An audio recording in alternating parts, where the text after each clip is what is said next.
We look to the heavens for hope, guidance in a world of uncertainty. Within our universe, a mighty star shines bright over us and reflects itself to enlighten our darkness.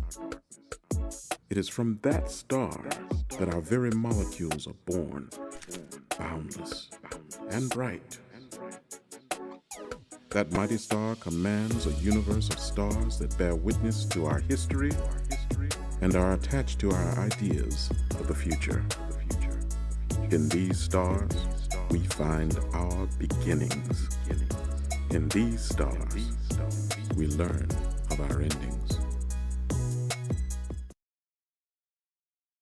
Stacy, the Black Feather Intuitive. Welcome to Black Feather Intuitive and In the Stars with Dwayne. Dwayne, how the hell have you been? Oh my God, I'm so excited. I can't believe it is this time of year. This is my favorite time of year. And of course, the Libras are so much fun. We've been partying all month.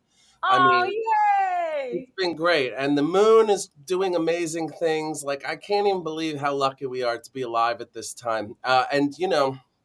Going into Scorpio, it's time for passion, also mysteriousness and craziness. And I actually learned something. Want to hear something cool?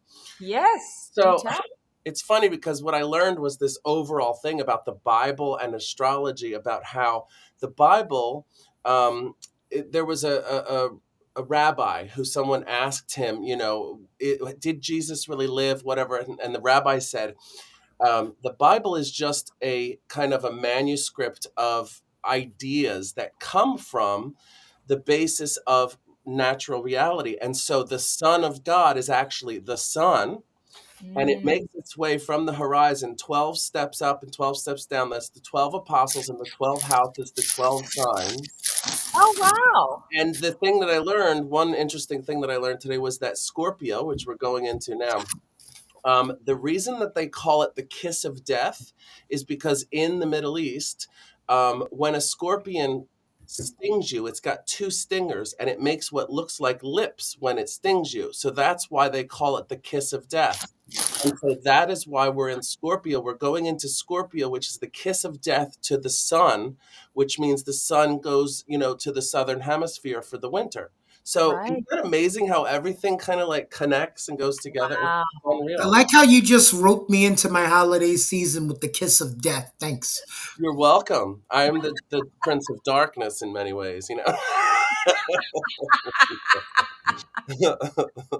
Oh, that's fascinating. Dwayne, I had no idea. And, I do believe a lot that, you know, and I'm probably going to offend people, and I don't mean to Oh, offend please anybody do. here. We always get better ratings that way. Just my opinion on things is a lot of these sort of religious stories and allegories and fables, they really are all commingled in those ways. And I feel that, it is the rise of the divine feminine for equality, not because divine feminine is going to take over, but for equality.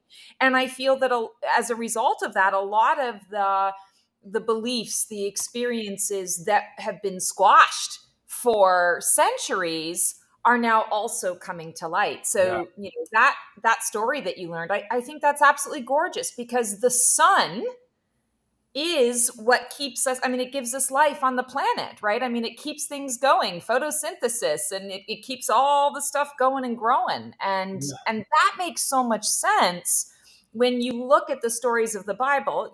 It's not the son of God, the right. divine masculine, and being the boss, and But in a all sense, it is.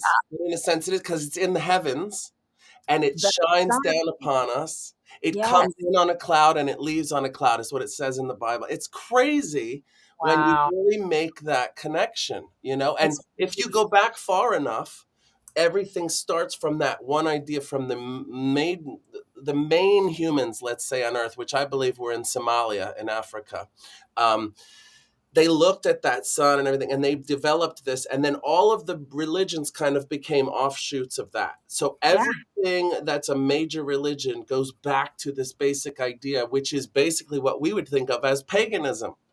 Yes. So it's 100%. very interesting. And I know sometimes people don't want readings from me. I'm sure you get this too, because they're religious or because they're Catholic or whatever, and I totally respect it. and I Yeah. don't push. It's like karaoke. I don't think anybody should have to do karaoke. It could be terrifying and, triggering or whatever. So you don't go put somebody's name in and have them called up and sing. That's an asshole move, I think. Agreed. Same thing with this, but it Oh, makes wait, hold on. Pause. Question. yeah. Bigger asshole move, randomly putting your friend in for karaoke Mhm. or asking someone to marry you at a baseball or football stadium where they're under that pressure to not embarrass you by saying no. Well, I think, you could say yes and then say no later and say, because you put me in that, Right, exactly. that's why I said yes, but now I'm saying no. You can annul the engagement. You That's can, but always what I think too when those situations come up. I'm like, you really took a risk. I hope you really know your partner, because I mean, them's fighting words. But you're right. okay, That's now exactly how we I look at solved it too. it, but still the question is still which one is a bigger dick move? Um, I think, Ooh. I think what do you think, Stacey? I think the karaoke Yeah. for the most part, because I think the other thing is based on, unless you're dating a narcissist who's trying to manipulate you into some bullshit. I Which is think for the likely. most part, there's good intention behind that. There's a yes, I want to impress you, and I want you to know how special you are, and so I'm gonna do this big public thing because I'm looking for the story. Yeah, So it's kind of nice. I mean, but it does. I mean, you are putting then someone's in front of thousands of people, probably, and they're going to put that camera on you too. yeah, So that's everybody's going that's the part that's shitty, because it's like you yeah. can't live that down, but you can't live karaoke down either. Well, but So see, I think karaoke is meant to be bad. I hate when people get up and they're so freaking good. I'm like, nobody wants to hear you be perfect like Faith Hill or something. Oh Everybody yeah, wants to see you that's completely screw up. you're right. That's extremely annoying when you have really good singers come to karaoke. I'm like, this is supposed to be our space, the people who can't sing. Right. And see, that's why, and it's the American way. As Americans, we want everybody to fall down so that they can get back up. We don't like it when you're all up all the time. So that's why I tell people, when you do karaoke, fuck up the first two lines and you'll be fine. Then they're on your side the whole way. Even if you can sing, mess up those first two lines and you will get that whole crowd with you the entire way. Nice. that's just talking about it. Honestly, so you guys are gonna laugh at me, because what I did for a living for so many years, and where my schooling background is and everything. I was an opera singer, so I was a professional singer. I got paid big bucks to sing all over the place. Karaoke, that, like, I want to vomit in my mouth and I break out in hives thinking about it, because that stressed me out so much, because I was in that space. Like, I couldn't just relax and let go. Like, everything had to be perfection. And I was the girl that I would sing something and I'd sing it in like an opera voice and it's not the right place. And I'd be like, oh my God, like, I just don't want to do this. Like, I just make it stop. Like, don't put me up there. There was so much stage fright and so much stuff going on. Yeah, I hate karaoke. And the Virgo in you makes you want to perfect it, but you don't want to mess it up. You want it to be perfect. Exactly. And that must be, and so we know moving forward, whenever Stacey says something about a diaphragm, she's not talking about birth control. Right. Whenever Or you hear maybe me I say could be, well you hung, never know. whenever you hear me say well hung, I'm talking about pictures on the wall, okay? Good to know. Good to know, Dwayne. Good to know. Oh my God. Too funny. Well, that just shows you where my wounds are. I just revealed to you my wounds, that I was like, because Keone, you brought up a good point. What's the bigger asshole move? I'm like karaoke, but the obvious one is forcing the whole world to see you on this big Tronima, whatever it is called. And it's because I'm traumatized by karaoke. Well, you know what? Speaking of asshole moves, actually, this is probably the universe getting me to bring this out to the public because I think it's important. I think the most asshole move I've been seeing lately has been these young people in jobs on their phone. Like I was at a store the other day, and this young kid who was supposed to be helping me, it was a UPS store or something. He said, "Oh, I'll go get some help for you," because he didn't know the answer. So he goes and gets somebody, tells them there's somebody that needs help, and then starts talking on his phone, and then notices I could see him, and he goes, somebody's coming, and then goes back down and is like looking at TikTok or something. I'm like, what the hell? And so young people just have no clue. They Well, just have wait, no clue how pause. life is. In young people's defense, Dwayne, some of the things that are plaguing young people are plaguing everybody. I'm talking Yeah. about just about 9 years ago when I used to manage a dental clinic on Fort Hood, and there's a dentist working on a patient, and his assistant, as he keeps asking her for things, she's in her phone, and I had to let her have it, and she's 52 years old. So Oh it's not Lord. just a young thing, it's just everyone's getting too stuck to their technology and their phone. I have to actually make times where I just put my phone in a different room than I'm in so that I won't be in it. Yeah. Yeah. Well, unless it's Mercury in retrograde, which this month, by the way, we have 3 planets in retrograde. Oh, So we may not be able to use your devices all of November.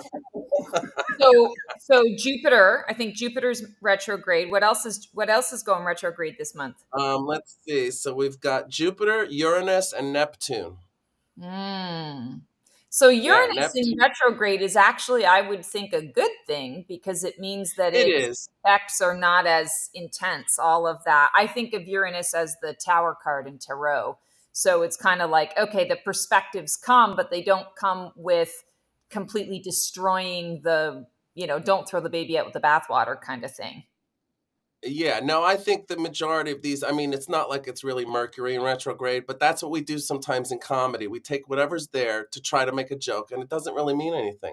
I had to say this the other day. I did a comedy show the other night, and I said some bad stuff, but you have to say stuff sometimes to get the audience reaction. I always tell people comedy is not about people liking the comedian, it's about the comedian's job is to pull you out of your miserable life for an hour and a half or whatever. So it's not whether you like them or not. Even if you hate them, you're not thinking about your bills, your problems, your husband, blah blah blah. You know what I Right. mean? So so yeah, overall I was lying. Neptune and Uranus are not bad. Jupiter even itself, I mean, that could be something to do with success and that kind of stuff, but maybe pulling back, but that doesn't have to be negative either. That can be like take a look at your career, take a look at what your path is and that kind of thing. So these retrogrades aren't really that bad this month. Thank God. Yeah.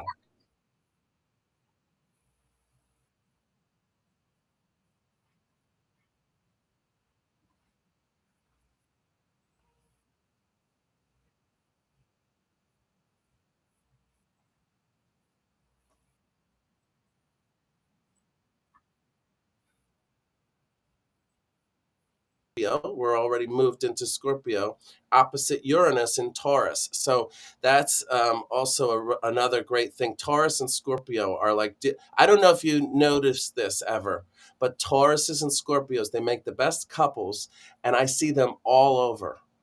I see so many Tauruses and Scorpios together. It's And unbelievable.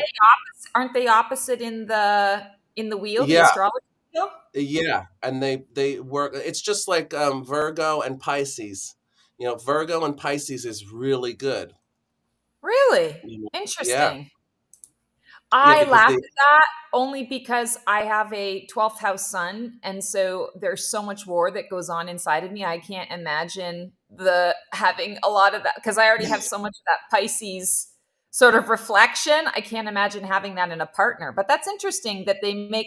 So is it kind of like the opposites attract, or it's kind of like there's yeah, just a lot of complementary because they're on polar opposite sides of the wheel?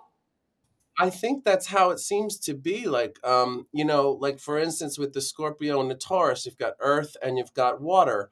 total opposites. One's more about emotion, one's more about practicality and earthbound kind of things. So what happens is the earthbound person really appreciates the availability of emotions from the water sign. And the water sign really appreciates the stability and the practicality of the earth sign. And so it's also like a cup and water. Without the cup, the water kind of goes everywhere, Right. but the cup holds it together. And so they end up going in together like that. It's the same thing with Pisces and Virgo. It's earth and water. And so each kind of appreciates the other's thing that is not so strong in them. Interesting. So it's kind of a symbiotic experience. Yeah. That's so cool. I do have a question about today, and I was hoping that maybe we could Yeah. do readings around this. So we are getting ready. We've got 3 days left, and we're going to be in our lunar eclipse. And Mm. eclipses for this eclipse season have been very significant, very profound in so many ways. I know the solar eclipse, there's been a lot of stuff that's been coming up. And the way I sort of see it is the solar eclipse, it's really about what you're releasing from an external perspective, your external world. And now the lunar is going to be more of the internal world. But can you give Yeah. us some background and maybe some structure and understanding around the lunar eclipse at this time, because these are so powerful that I feel like they're going to last like the next 6 months. And so it's always the most potent the first month from Yeah. from the time of the lunar eclipse on. What can we expect? Yeah, and you can feel it too. And people who work in hospitals and stuff even say it. And it turns out that the movement of the moon doesn't actually cause the waves by like some type of force of the oceans and things like that, or the effect on water. What happens is it bows the water out on the planet. And so that's how the tides come in and go out from the moon's movement. And Mm. so but in terms of symbolism and actuality and astrology, the moon is the mother, and the mother, if you think of it this way, the mother during this Scorpio season. So Scorpio is about passion, mystery, creation, all of these things, intuitiveness, all of that kind of stuff. If you put a mothering aspect on that, what it is kind of like treating yourself like a child in a sense, and saying, what do you really want, my dear? What do you, my child? What is it will make you really happy? That's what this time is really about, because we just came from the Libra, which is about what do you deserve? What is just? What is coming to you, and you know it. Whether you're doing good things, bad things, whatever, what's going to happen. So what's going to happen. Now we've gotten through that. What do I deserve? Now you can be like, what do I want? Ah, And wow. then when we get to Sagittarius, it's how do I get what I want? Right. Because that's what Sagittarius is, the horse running and burning and making things happen. Yeah. So it's, this whole time of year is about creating what you want, whether it be in career or romance or life in any that's the general thing. And when the moon comes in, especially with an eclipse, it's almost like the mother and the father kind of like, kind of overview of your life, and saying to you, really, what do you want? You can have it if you want it. If you know what it is, you believe you deserve it, and you have a clear path to get there, you can have exactly what you want. Cool. Someone Got here. somebody. Now you've talked I love about it when people stop. Scorpio. She also wanted to know about the Pisces. You mentioned about the Scorpio. Oh, the combo. Terry says, how about a Yeah. Scorpio and Pisces together, the two Mm. water signs? Yeah, well, that's another thing. They understand the emotional ups and downs of each other. They understand the profound sensitivity that they each have. And so they can get together very easily. What happens, though, is think of two different roller coasters. One is up at the top when the other one is at the bottom, and one's going through the tunnel while the other one's flipping around. That's a Scorpio and Pisces, because they're never on the same emotional ride. And so it can become, Are you saying that to hurt me? Are you trying to hurt me because you know how sensitive I am? So on and so forth. And it becomes and can grow. So if there's not an awareness of that need for understanding, for emotions and that kind of thing without hurting each other, it can be very volatile. But it's very great sexually, really good sexually. Like two water signs in bed is like I don't know, like a bomb exploding, like a waterfall, like Oh, Niagara Falls, like a bomb exploding on Niagara Falls. That's what it is. So yeah, but it can be a good thing. And the Scorpio will retreat from the Pisces. The Pisces won't retreat from the Scorpio. Pisces are like a no bullshit kind of no beating around the bush. And the Scorpio is kind of like, oh, you're not happy with me, then I'm going to retreat and get into my cave. And if you get too close, I will sting your ass. that's been my experience with all of the Scorpios in my life is they Yeah, retreat in some really big ways. And yeah, when the retreating happens, you're kind of like, oh boy, what's to come? Like if a hmm. Scorpio retreats, you need to be on the defensive. Like you definitely If need it's to be because of you, prepared. yeah, definitely. Yeah, like be Yeah, prepared. Go in saying, how can we resolve this? I know I screwed up. How can we resolve yeah, this? Because anything less than that, yeah, you're yeah. pooched. You're pooched. Yeah, if you're the cause of the retreat of a Scorpio, then you're in for, and you'll never get rid of that, their desire to get even, basically. Yeah. But Scorpios will occasionally just retreat and end up missing for 3 days. They don't call anybody, nobody knows where they are. And people who love them and care about them understand that they need that time. Yeah. Because even imagine two scorpions in the desert, like they're not touchy feely. They're not cuddly animals. They're like, I'll be in my cave, you'll be in your Right, cave. dude, Every can you hear once in a me? while, we'll come over and we'll hit our tongues together or something, and Confab. then back. Yeah. Exactly. We'll have a Don't get too close. confab with our, you have your dance space and I'll have my dance space, and that's how we're working it. Exactly. Yeah. That's funny. And yet Scorpios are so passionate. They're so passionate and loving and physical, but Yeah. maybe not with two Scorpios together. I hadn't thought about that. Whew. Yeah, whenever that can become really hard because then they end up hurting each other and not realizing it, end up doing things that make the other one feel sensitive about something, and then then it just gets more and more and more, and it grows, and they never talk about it because they keep retreating, and that's. But as we know, the charts depend. So you could be who doesn't have a lot of other things, or you have a lot of Earth in your chart. We got somebody else stopping by. It's like Pee Wee's Playhouse over here. I love it. Ah, hey, happy birthday, girl. So great to see you. Oh my Let's God, awesome. let's go ahead and give her a horoscope and a Carter guidance, wherever it steers you, Stacy. Yeah, well, Cool. You want to start, Stacey? I'm definitely going to do card guidance. And what I'm thinking in my head is, Dwayne, you said it so perfectly. Scorpio season is what do I want? So, Renata, Mhm. I'm going to just see what it is that you want for this fabulous year, this new Yeah. solar year, your trip around the sun, and see what you need to know around that. Oh, I love this. So the Wheel of Fortune. Oh, and you got two cards Oh, actually. wow. Okay, That's so awesome. I'm going to talk about the Wheel of Fortune first. So the Wheel of Fortune is all about, I want to say to you, it's about what you want is you want to be able to pursue your wildest desires and dreams without risk.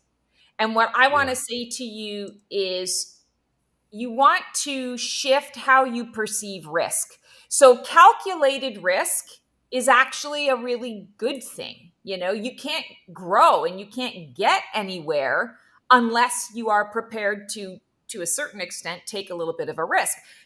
Opening your front door in the morning, there's risk associated with that. We just downplay a lot of that, or we don't think about those things, but then we get, hyper focused on fear-based stuff, or what society says, oh, dun, dun, dun, you've got to look out for this and you've got to look out for that. What I want to say to you is you can absolutely have what it is that you're seeking. This also is about divine order. I feel like for you, you are seeking, to have your desires met, and you're seeking it to happen in your time. And divine order is saying, well, we need to come in because you actually want it to happen on our time rather than your time, because our time means you get the whole enchilada.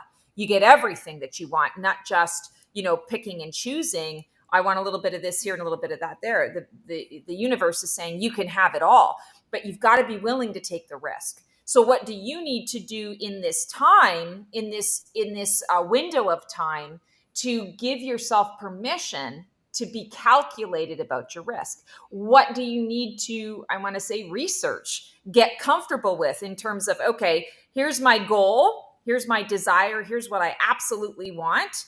Here are 3 different paths to getting there. And what are the risks associated with those paths? And then how can I get comfortable with those risks? Where is my boundary that says absolutely that's too big of a risk, I'm not going there? So then you can eliminate one of those paths and focus on where you want to go.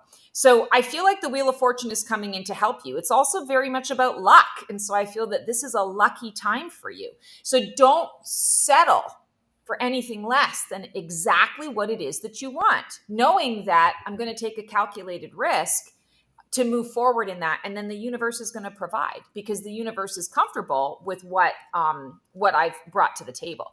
And the second card that came out is actually the Justice card, and I think this is so funny because we were just talking about justice, Libra season, and so I feel like for you, it's understanding that I can have all of the things that I want to have. I am, to speak to what Dwayne said, I am deserving of everything that I desire. And I need to be truthful and completely honest with myself first, and then completely truthful and honest with those around me that have, I want to say, have the ability to participate in me getting what it is that I desire. It's all about collaboration. And this year, this new year coming up, 2024, so many things are going to be about collabing.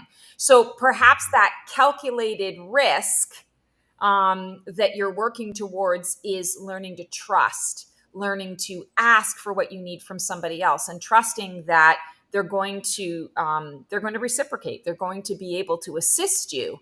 It's not that you're giving away your power and saying you have to give this to me. It's saying, here's what I want, here's what I've worked out, and here's what I'm willing to do for it.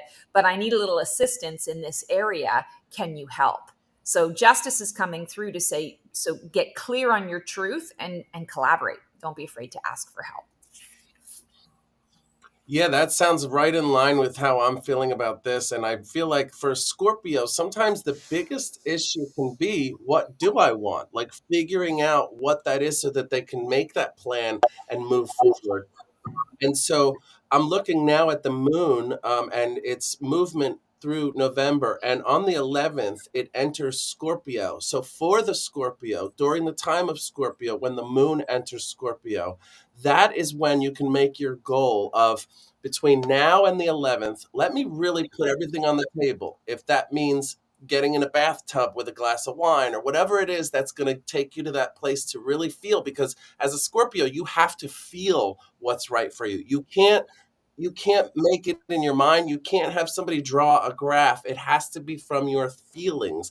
And literally sitting in a tub of water is probably your best bet for actually getting those vibrations of what really is going to make you happy in your life and understanding what it is. So take from now till the 11th and really focus on what it is you want, because after that point, all you have to do is really put it into motion. Like Stacy said, get that plan, get 3 paths, figure out how you're going to do it, and then start doing it. And then it'll get a lot easier once we get into the 21st of November, when we hit Sagittarius, and things are all about adventure and production and creation. And then all of the stuff that you needed to do during Scorpio is done, and you're just moving forward. So I really think, and so your power colors as a Scorpio are red and black. So wearing red and black can bring you power as well.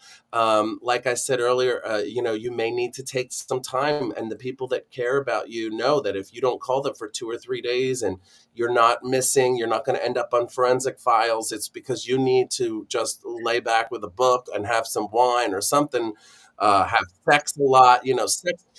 Scorpios are ruled by the genitals. They're ruled by the genital area. And so that is both their weakest and strongest point. Scorpios Shit, are the Scorpios most. aren't the only ones that are ruled by the genitals. I'm just telling you know that Yeah, right. no, but that's your part of your body, and um, it's the weakest and strongest point. Scorpios in astrology are the most susceptible to STDs, but the least likely to get them because they're very choosy about who they have sex with. So, but they are very susceptible to things like that. So it's really interesting how that works. And then on another level, Scorpios to really if you want to make your environment the best it can be, one, baths are important. Two, make sure that there's not crazy noises happening randomly outside of your house. That's for any water sign. If you live near a train station and you hear a constant, thing, even if it's regular, it can shake your entire being. Whereas an earth sign, it doesn't matter. You could ring bells outside; they're not going to budge. They're going to be fine. Fire sign will listen to the sound and make something out of it and do I have to do artwork that looks like the sound or whatever. And then an air sign will want to go and talk to the people who make the sound and say, who's that over there? And how do I connect with them? And how do I communicate with them? So the water signs you don't need random sounds, loud things that will shake your vibration. You need calm and cool and collected. So I hope that gives you some insight. And happy birthday, Renata. Yeah. Happy birthday. That's awesome. I love that. Me too. I love when we have birthdays on here. Aw, love the messages and the birthday divine gift through you both. Oh, you are so welcome, Renata. So nice. Thank you so much. Oh, we have Ragu. It's a Coming Pisces. through. Ragu. Oh, yeah, that's right, The Ragu. big Ragu.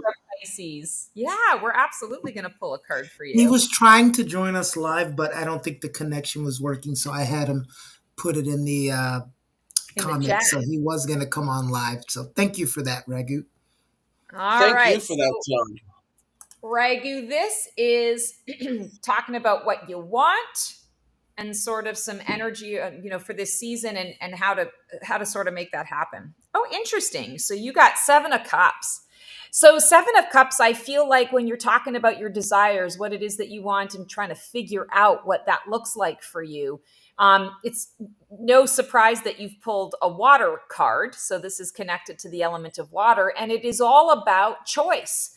I have so many options in front of me, so many options at my fingertips. And I want to say to you, it is not a situation where you have to choose one out of the 7 and that's the only one that you get. I feel like for you, the goal in terms of your desires is I want all of the things in the cup. I don't want to have to dismiss any of them. I want all of them. And some of them are better than others, in terms of how we judge them. But you're saying, no, I want all of them, because even if, this particular old skeleton key looks like it's not going to do anything for me, I'd rather have the butterfly. When you're doing your alchemy this month, when you're alchemizing what's coming up and coming through along your path, that key may come up as something that you get to sort of transmute or transmogrify, or you get to combine it with something else in one of these other cups to get something that is exactly what you're looking for. So I feel like for you this month, it's really giving yourself permission to say, yeah, I can have all of these things. It's not either or, it's both and. And it's also recognizing, okay, what do I need to do? How do I need to prepare myself to be able to work with all of these cups? Make a list. What are the priorities? Number 1, this first cup is the cup that I need because it's foundational. It's going to, it's the bed. It's the ground. It's the earth. It's the land. And I'm going to build on that land, but I have to start with the land first. So for you, I feel like this month is really about prioritizing what is what your desires are, what your wants are. Because when you have a list, a prioritized list, it helps you then to center and focus yourself. And that's where I feel sometimes you get scattered, is in the focus. You can be singularly focused on one particular thing, but at the cost of all these other things that actually need your attention. So this is inviting you to say, yeah, you can have all of it, but prioritize where your energy goes. Because if you don't know how to really work with your energy, then you're not actually manifesting what it is that you want. It just continues to be a want. And we want to take that want and have it become a thing, have it become reality, that manifested tangibility coming into the mix. I hope that makes some sense. Dwayne, hopefully you can provide a little more insight and guidance into what that is. But Seven of Cups is definitely his card today. Yeah, And and that's Chase, again all about emotion. Oh, I'm sorry. Go ahead. no, you're fine, Dwayne. Chase Face, it's not a rerun. The title on one of the streams is wrong. This is live, Chase. So this is live in this moment.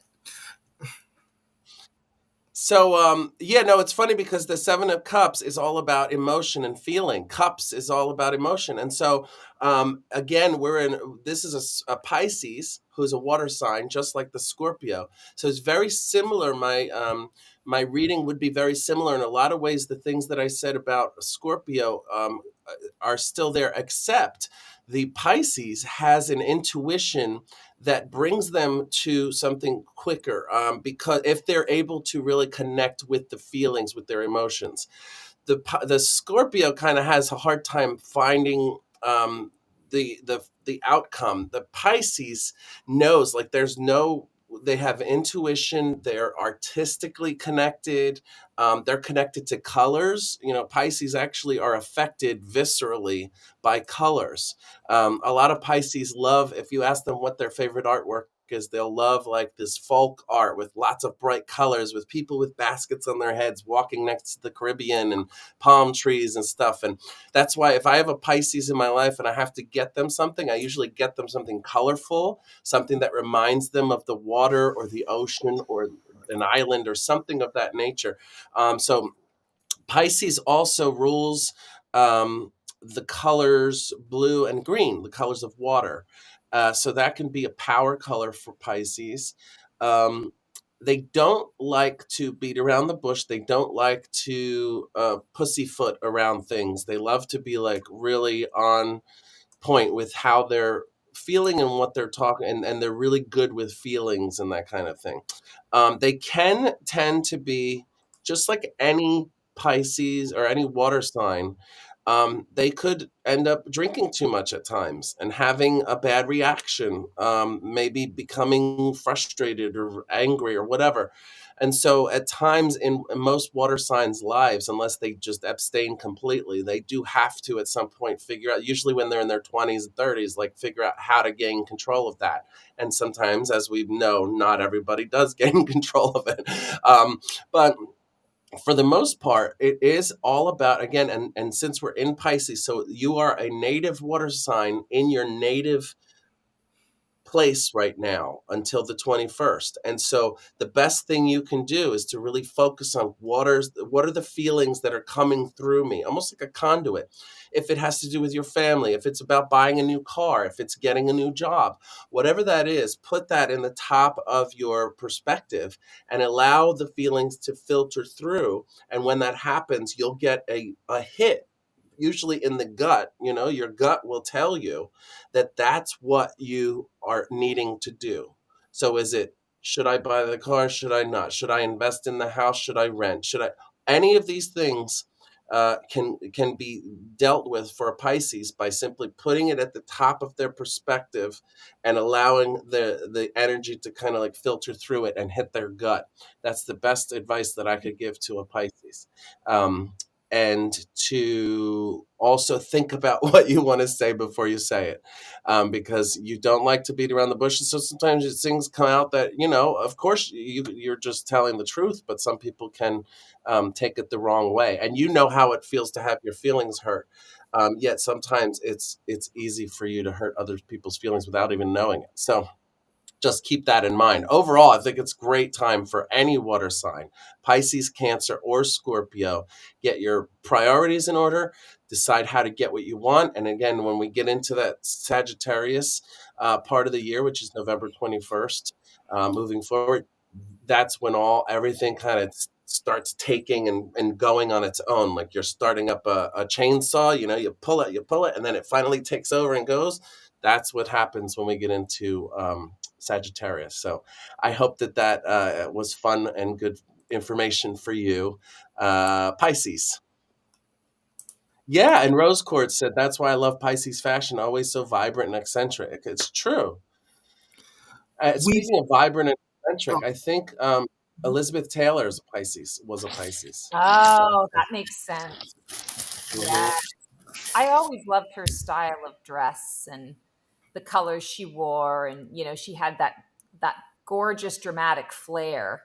I love Yeah, her. Absolutely. And of and course her the purple eyes, yeah, you know. best part. bef- So, and before we have our guest come on, Sam, who's going to talk about. Sam is making a tour around all of my shows, ah, promoting some things and talking and kind of like making it relevant to the topic.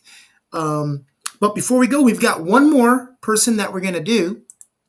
Chase Fez says, thank you. Loving you guys. I'm in Aries and would love some divine guidance. So let's give him some cool. guidance and hit him with Awesome. the. Ooh, okay. So Chase Face, I literally just started shuffling and like a whole stack of cards flipped out. So I'm going to take the top one because when it's a whole stack, it's not we don't need all the cards, but it was the first one that I saw. And what I'm seeing for you when you're talking about your wants, we've got 5 of Wands. 5 of Wands is a card of focus, scattered energies. It's also a card of training. It's really that energy of I'm learning how to not take the world so personally. So I don't know what's going on in your world right now, but I feel like this month, part of your exploration of what it is that you want, I feel that it's really about um, being less sensitive. Not, I'm not saying less sensitive in terms of the psychic ability. Being less sensitive to others' reactions and responses towards you. I feel like you're doing some internal boundary work, energetic boundary work, where you're stepping up and you're saying, you know what? A crisis on your part does not necessarily constitute a crisis on my part. I'm no longer going to jump through everybody's hoops. I'm going to really sort of see what comes at me and be discerning about whether or not I'm going to bring that into my space. I'm going to bring a little more focus to what's mine versus what isn't mine. So your wants, I feel, are less on that material or that physical realm during this particular season, this Scorpio season, and it's more towards strengthening and bolstering your inner environment. And I feel like there have been a couple of situations that have popped up for you. And of course, you're in Aries, so that Aries energy, you're very independent. You tend to not take on stuff. You tend to be kind of okay, well, you go do you, and I'm going to do me. But I feel like with certain, and I'm seeing the number 2, so with 2 particular relationships in your life, close relationships, you've kind of lost. You're a little wayward. You've lost your way with these individuals because there's been some, I want to say, cross pollination. There's been some drifting over of the boundaries over the years that now suddenly you're kind of like, okay, where do I end and another person begin? So I feel like for you, it's putting focus on what is mine to heal, fix, or otherwise deal with. What is mine that is my responsibility, and what is someone else's that's being projected onto me. So pay attention to projections, because that's where you want to put your focus is, oh, this is a projection onto me. Great. I know because it's a projection that's onto me, it's not mine. I don't have to do anything with it other than send it back with love. And now I'm clear on, okay, I don't have to take that personal. I don't have to be sensitive about what that person said, what that person thought, because I feel like for you, you often can get into that. And people will sometimes take advantage of that with you, where they will say things, they'll bring things up because whether they're cognizant of it or not, whether it's a subconscious or a conscious thing, there's a part of them that knows that you're going to go within and say, okay, well, what part am I playing? And how could I have done that better? And well, maybe I need to figure out how to fix all this stuff. And this card is saying, no, that's not what we're doing now. We are streamlining our focus. We're really getting clear on what is mine and what is not. So I don't know if that makes any sense to you at all or not. That's just what's coming through. But I love this card for you. You don't have to be scattered. You certainly don't have to be scattered internally. This is a month, and the energies of this season are going to support you in getting really to the truth of things, so that you can then establish or reestablish those energetic boundaries and allow those energetic boundaries to support you as you're moving forward. So you're carrying less baggage. Hope that makes some sense. I am so glad that you ended with energy, because what I want to talk about is a lot of the things we do, whether when I was a counselor, Stacy's sidekick, Dwayne, horoscopes and readings, is energy also plays a lot into how we respond, react, and guide people. And can we all agree that one of the biggest things that can affect your energy is money and Oh, finances? sure. Awesome. Yeah. And that's Now, what our perspective on it, how we feel about money, definitely affects where we're at and our attitudes towards it, and how we bring it on and bring it into our lives. Well, money can affect awesome. your energy, and energy can affect your money. That's what 100%. I'm saying. Yeah, yeah, both ways. And so our guest today, Sam, the wonderful Sam, is Hello. on here today. And Sam, before we get started, the funniest thing was before we came on, Stacy did a reading for me. And what was the card you pulled, Stacy? Four of Pentacles, I think. She just randomly decided to pull a card for me, and she said, "You're going to be meeting with someone and making some decisions based." I forgot what it was word for word, but basically, you're going to be making some important decisions with collaborating with someone. Uh, I'm sure it's someone you trust, but she was just giving me pointers, and I was laughing because we have that meeting tomorrow with you and some other people. And Me too. so it's just, she makes it very eerie when she does that to me. That is It was scary today because, like, I don't normally pull cards for you, and something just told me that I had to pull that card. So that's so bizarre. By the But nice way, to meet you, Sam. Nice to meet you you. as well. You as well. It's great to be here. Thank you for having me on. I love the idea. You know, it's interesting. When I first heard the topic, it reminded me of I'm a kind of a history nerd. You guys, everyone knows Kennedy, right? Yeah, for Yeah, sure. his wife was a huge into sign reading, astrological reading, and they would actually postpone events, not do. They cancel dinner parties. They would have dinner parties because of her readings of the star. I think it was the stars. Yeah, yeah, the stars, I believe. But You're talking pretty. about Jackie Onassis, right? Yeah, Yeah. yeah, pretty interesting. Pretty interesting. She was a Leo, and he was a Gemini. Yeah, yeah. well, So it was interesting. Like, huh, I didn't know that. Things you don't know, and just kind of behind the scenes everything. well, But she missed the Also, whole car reading. What's that? that's Well, she missed the old "let's not take a ride in the car today" Oh, one. Not to make that funny, but you know, I was like, what did I just what did I just miss? Okay, gotcha. Yeah. I know I always joke psychic with a bad sense of timing when it comes to my own world and in my own life. But sometimes, we're too close to it in our yeah. own lives to be able to apply it, which is why we need to find trusted people that we can get that information on. Anyway, continue. Yeah, no, that's very true, and that kind of goes to another point of detaching. I feel like even professionals, it's hard to do anything about yourself because you're emotionally attached, and it's very easy.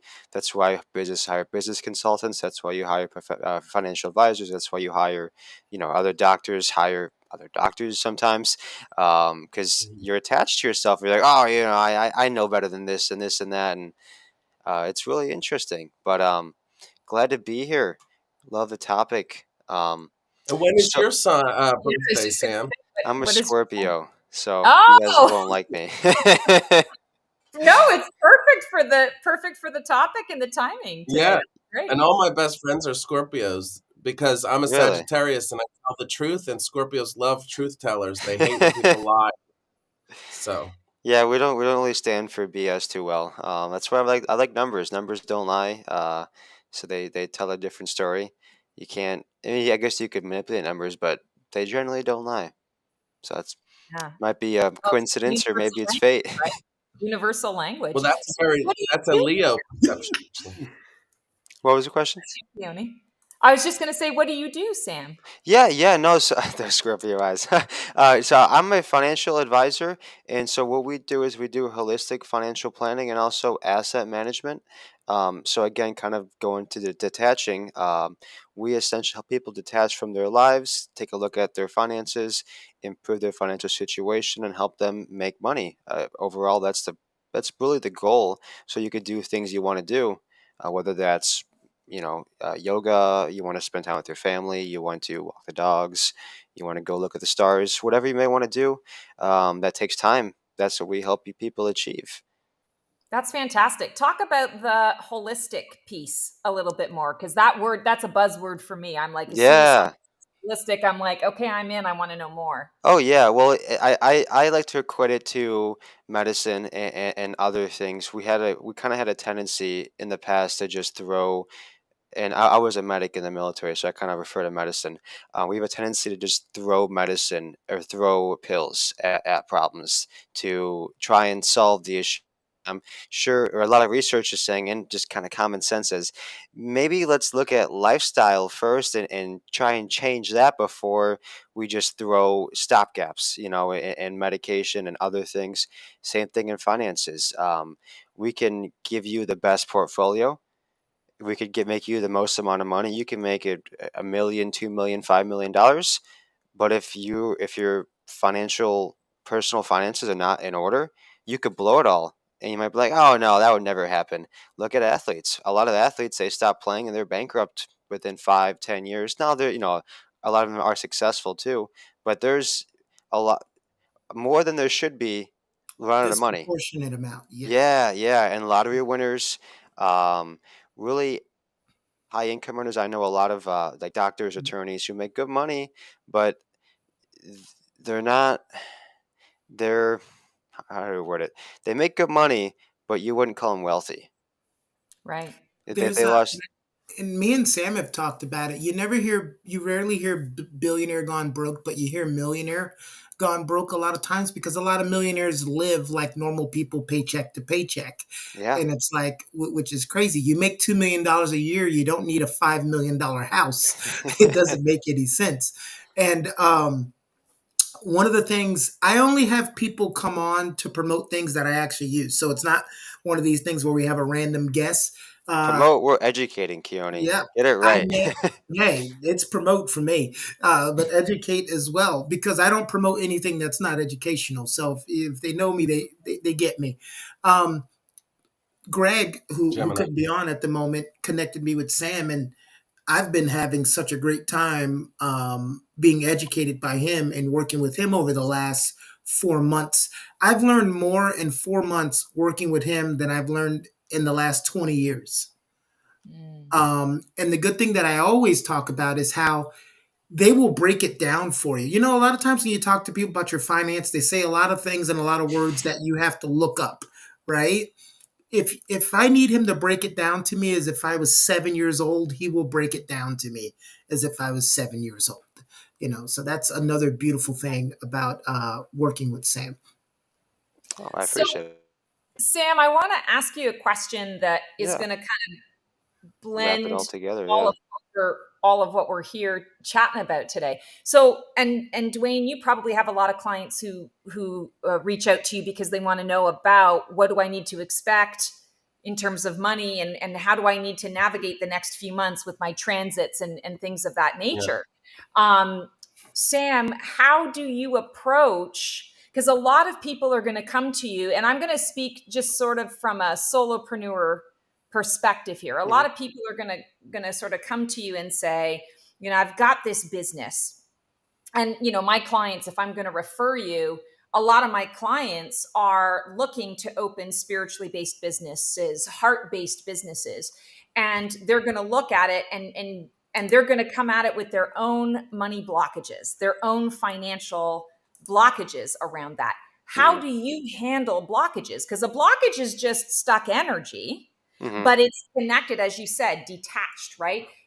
We are very attached to our money, and we're Mm-hmm. attached more so to the stories that that we that we've been told, or that we've held beliefs to around money and our own ability to make money. And speaking from a solopreneur perspective, who is someone who does sort of the healing arts in the spiritual realm, there's this stigma out there that we're not allowed to make money using our gifts. And so there's a lot of breaking out and breaking through of that. So I guess kind of a loaded sort of topic, but Mm-hmm. how would you approach? Do you have a more intuitive approach? Do you have more of a structured approach?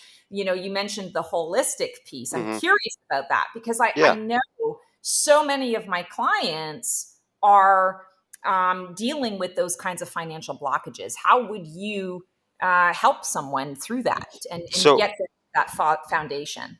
so just so I understand, when you say financial blockages, you're referring to like going and like changing from their career to pursuing what they love, if I may, and then there's a money issue to doing that, or more so of providing value to people and and having an issue of charging people. Well, it can be both of those things, Okay. but I would say to you, it's from my languaging, what Mm-hmm. I would use is, a lot of people tell stories to Mm-hmm. themselves about what they're worth, what Yeah. they're valued, and they have fear around money. Mm-hmm. And fear sometimes can be, I don't have enough, Mm-hmm. scarcity. Fear can be, I don't deserve to Yeah. earn this. Who am I Mm-hmm. to want $1 million? So it's kind of the limiting beliefs that plague all of us on that Mm-hmm. sort of that energetic level. And sometimes, and very much, it's a subconscious thing with a lot Yeah. of people. So I'm just curious about your process with that. Yeah, so a couple approaches, there's a logical approach and the behavioral approach. The logical approach is, we'll start with that, and I know that's probably not what you guys want to hear, but you're worth what people are willing to pay you. Very being in finances, I'm very logical, but I also understand the emotional side. So, from a logical perspective, if people are willing to pay you for a service, you provide value, because ultimately that's really what drives the entire economy. Is, hey, you have something that I want, that you have something that I want. It's value to me, so I'm going to exchange value in the shape of money to attain your value. That's kind of how the whole world developed, going back to ancient Mesopotamia when we started farming. Hey, I have a surplus of corn, you have wheat, let's trade. There's value there. So it's tough. You have to detach, and I say that because I was in the same boat where when I first started my practice, I had an issue charging people a fair amount for like financial planning services, and I still struggle with this. And I was way undercharging for the time I was putting in, the value I was providing. But in my mind, I was like, "Oh, am I providing enough? I'm newer at this. I don't have all the cool software that someone at like at the big firms might have." Um, and then as you kind of do it more, you realize and you see your impact. And I think the biggest thing that helped me break out was seeing the impact. So that's okay. You could start thinking that way, but then you have to see how you impact other people's lives. And you could use that as a gauge. Hey, like, I helped so and so, and now their life improved exponentially, whether it's just happy, overall happiness, they're more happy. Maybe they have more free time. Maybe, they're just in a better mood, overall, whatever that gauge may be, like, oh, there's value there. So you have to, it's not like a quick overnight fix, but it's a very gradual process. Kind of like going to the gym, I would say it's a muscle that you have to train, and you have to realize that you are worth something. You do provide value. I mean, we all need money to live. Mhm. We all have dreams, hopes, and wants and desires. Um, now when it comes to having a surplus of money, I'll give you the argument. I don't deserve to have $1 million. Okay, let's say you feel that way. But what if you can get $1 million and you could put that money to good use, whether that's a charity, you could start a foundation, you could provide scholarships to underprivileged kids, you can do whatever. There's a lot of good that money can be used for. So I challenge everybody to not to change reframe their mindset to thinking that if I get money, I have to spend it on myself. That's not true. You could spend it on whatever, obviously take care of yourself. If you want that, the steak dinner and you have the money, you earned it, you deserve it.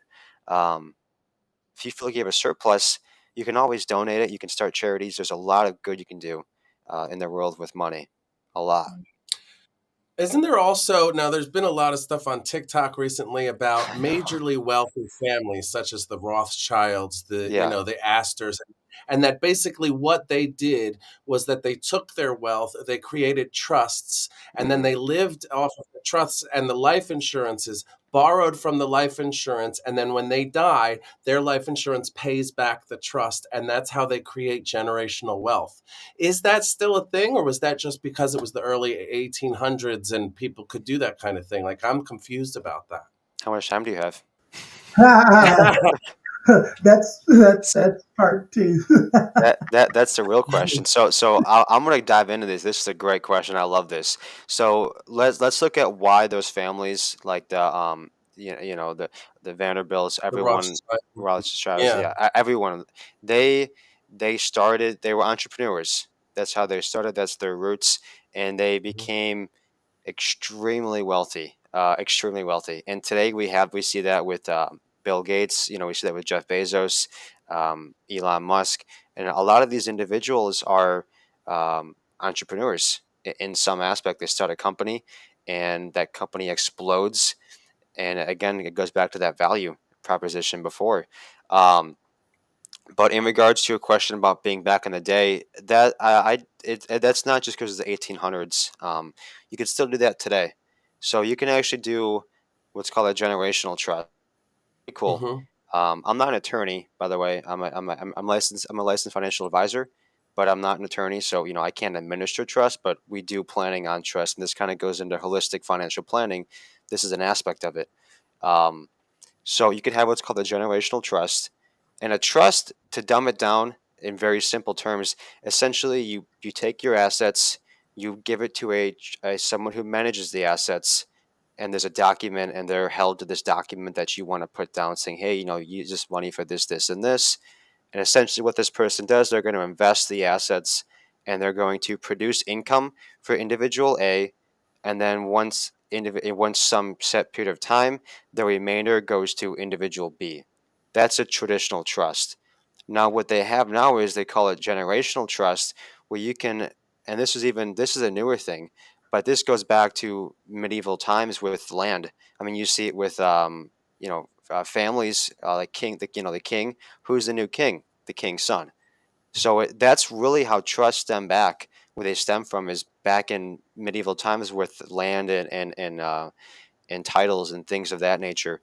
Um, but so what happens is you could do it structural trust. So the income goes to individual A, and then individual B, and then individual C. And I forget the cap, but I think it's 125 years you can keep that alive for, maybe longer. It depends on every state's different. So every state's got their own laws. Um, Pretty well but said. you can Sam, certainly do that. The issue is you need assets. Now, typically, what happens is when you said life insurance, and if I'm boring you guys, let me know. no, no, no, no, Sam. It's I'm a funny. nerd. Can you guys hear me? Yeah. Yeah. Yeah. Funny. I texted Dwayne 10 minutes ago to wrap it up, and then he asked the most long-winded question. The question Oh, that Could you should have tell us the taken an history of hour. finance? It took me an yeah. No, hour to I'm a nerd for this No. stuff. You So what can't we're tell. gonna do is, Sam, go ahead and tell them about the event that you have coming up. We'll also put it in the description to help those out. We had some questions about someone trying to sell a house, so this Okay. ties into because Yeah. you're it's dealing with real estate investment. Go ahead. Yeah. So let me wrap up the question really quick. So you can use life insurance to estate. What they do is it's called an islet. And what happens is there's things called estate taxes when you die. making this fast. You pay a crazy estate tax. I think it's 40% is the estate tax Mm-hmm. currently. But there's a cap. The cap is up to right now for single, it's like 12 point something million. So it's a big number. For married, it's like 24, 25 million. Anything over that, subject to estate tax for federally, and then sometimes state have their own estate tax. What wealthy families do, and what is good financial planning, good holistic financial planning, is you get life insurance and you structure it so you make the death benefit pay off the estate tax. So if you're worth $500 million, that your kids or your heirs who are even are going to get a nice fat tax bill when you pass away, unfortunately. So they get life insurance to pay that tax bill, because usually with those billionaires, their assets are in very illiquid real estate companies. They can't just go and take a $1 billion loan from the bank, from the checking account. So hope that answers your question. We are doing a real estate masterclass and investing masterclass November 1st. I'm going to give Keone the link, but feel free to sign up for that. It's going to be more real estate focused, but also investing focused as well. So I encourage you guys to all attend, ask questions. We'll be answering questions, doing all that fun stuff. And I heard there's a question, Keone, about real estate. No, no, no. I was telling you to put that out there so that Oh, person okay. could. Yeah. It's not quite the question that we answer during this type of show, but it could help We and can answer it. give I mean, them. that if you guys want to. You're the Yeah, host. I we don't don't, want to take over. we don't answer those types of questions that were answered, but that's what Sam has coming up on November 1st. We have put the link in the chat. It would also be in the description. Stacy, what do you have coming up? Oh goodness, what do I have coming up? We're getting ready to head into year in preview season. This is an annual reading that I do. I only do it between December 1st and January 31st. It's one of my most popular limited service offerings, and it's your year in preview. So you get to book the reading. It's a 60-minute session with me. I use tarot cards, and I pull a card for each month and tell you what's coming up for you in 2024. And this year I also have your year in transformation, which is an even deeper dive and involves a channeling from your angels and guides, to tell you what's going on, a card pull, card reading to go into that meditation, reflective questions, affirmations. It's just a full-on deep dive. So if you really are wanting a lot of clarity and guidance about your path for 2024, keep your eyes peeled. We're going to be going live with that sometime next month. So I'm just planting the seed, putting a bug in your ears for now. Thank you. What's going on in your world, Dwayne? And then send us out. What's that? I said, go ahead and tell us what's going on in your world and send us out. Sure. Well, this weekend, Friday, I'm going to be at Peddler's Village in New Hope, Pennsylvania, doing readings for Halloween. Sunday, I'll be DJing at the same place for the big Halloween party during the day for the young people. And then Sunday, I'll be in Cleveland, Ohio, doing readings at a place called Sanity between 12 and 4. So that's my reading schedule. I have stand-up comedy coming up for the rest of the year and all kinds of stuff at Dwayne Live. Also, my astrological fragrances are going to come out next month from Lavender Rose. So we've got that going on, and I'm working on getting all that stuff up on the site so you can buy it on my site and all that kind of stuff. So, yeah, it's going to be an exciting 2 months. Love it. You're supposed to thank be your you whole guys keep. so much. Yeah, there you go. Come on. I don't know. You're always fucking talking. What the hell what am I saying? I'm just sitting here looking pretty. I'm a model. What can I say? Click subscribe, Thank click you, the guys. bell. That's what I'm going to say. That's how we're wrapping it up. Thank you, and go fuck yourselves.